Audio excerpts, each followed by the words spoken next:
लाज तो नहीं लगी। खत्म।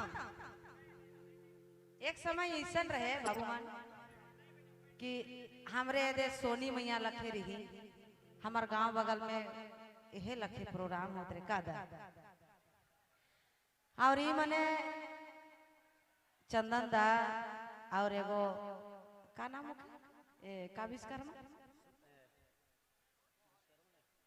लक्ष्मण विश्वकर्मा और सुलचना ये सब सरिता मानी मन रहत रहे और हमरे मन सुपर जस्ट आगे में बैठती देखे के लिए। और आंसू देवी एखन तो नहीं है बेचारी और उनकर पति देव रहे देवनारायण सिंह। तो हमरे ने 3 गो छोड़ी रही, हमरे छाटत रही कि चंदन दास रही मोर दूल्हा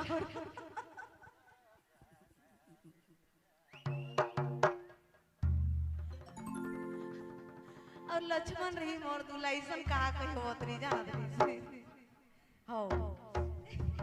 चिंता जी जेकर मोके होय के रहे मोर नसीब में नहीं रहे।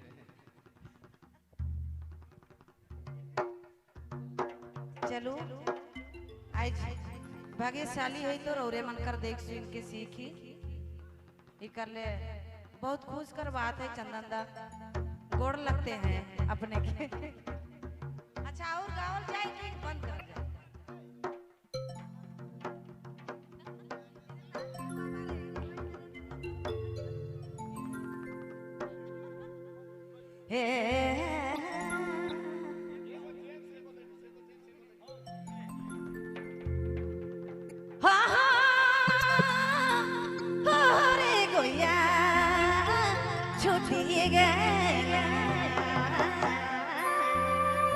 हमारा नहीं गारा तेरे सारे भैया छुट्टी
से गोई